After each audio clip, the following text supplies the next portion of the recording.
May bagong pahayag mula po sa isang kilalang XRP supporter na si Barry C, kung saan sinabi niya na si XRP ay paputok na muli bago matapos ang taong 2025 at sa pagsisimula ng taong 2026. Ayon sa kanya, si XRP ay makakabasag or magkakaroon ng makakaranas po siya ng breakout. Ayan, ng mga presyo na hindi pa nakikita sa buong kasaysayan nito.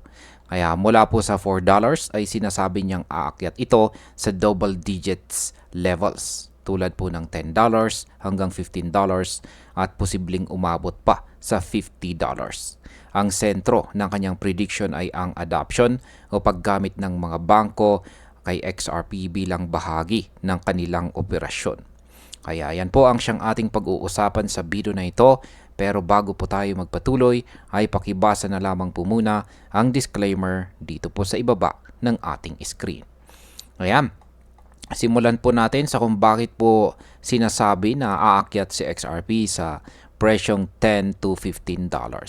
Ayan, check po natin yung post dito ni Barry C.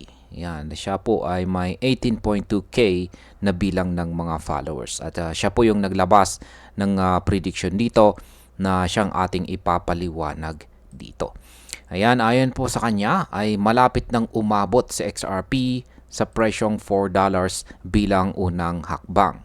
Kapag nangyari ito, makikita raw ang pagsabog ng presyo papunta sa $10 hanggang $15. Ito po ay magiging all-time high na hindi pa nakikita ni XRP sa buong market history. Kung mangyari ito, maraming traders ang makakakita ng panibagong pagkakataon para kumita.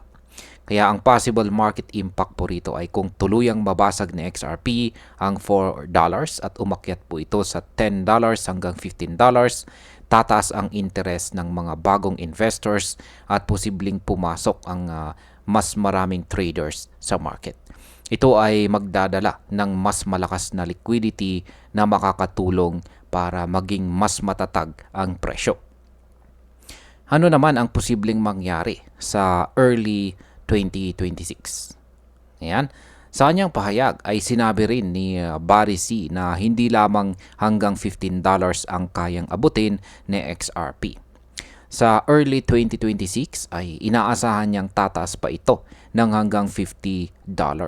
Kung mangyari ito, magiging isa po itong malaking tagumpay para sa mga holders na matagal nang naniniwala kay XRP.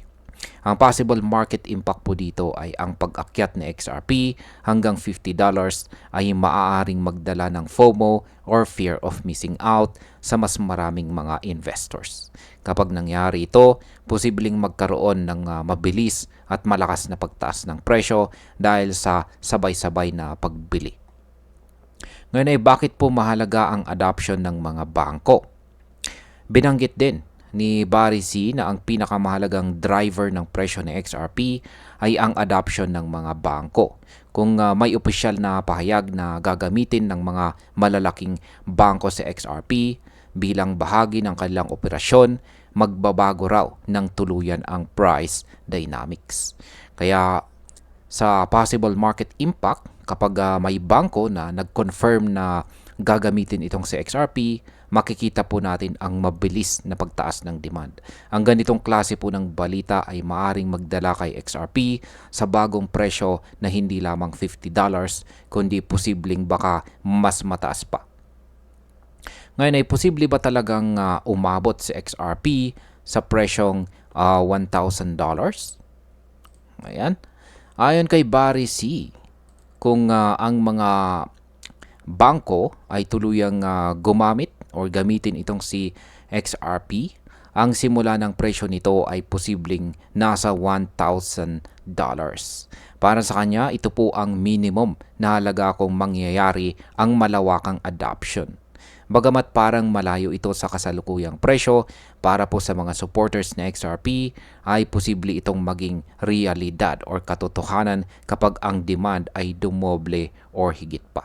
Kaya ang possible market impact po nito ay kapag umabot sa XRP sa ganitong halaga, mababago ang buong crypto market. posibleng makaakit ito ng mga institution at malalaking kumpanya na gustong maging bahagi ng ganitong pag-angat. Ang epekto po nito ay hindi lamang sa presyo ni XRP, kundi pati sa ibang altcoins na makakakuha ng atensyon mula sa adoption na ito. Ano naman po ang reaksyon ng community sa prediction na ito? Hindi lahat ng tao ay sang-ayon sa sinabi ni Barry C. May mga tulad po ni Wildflowers na nagsabi na wala itong logic o parang puro hula lamang. Pero may iba ring dumepensa at nagsabing malinaw ang basihan ng pahayag dahil kung tataas ang adoption, natural lang na tataas din ang demand at saka presyo. Dito makikita na hati ang opinyon ng community tungkol sa posible ba talaga ang $50 or $1,000 para kay XRP.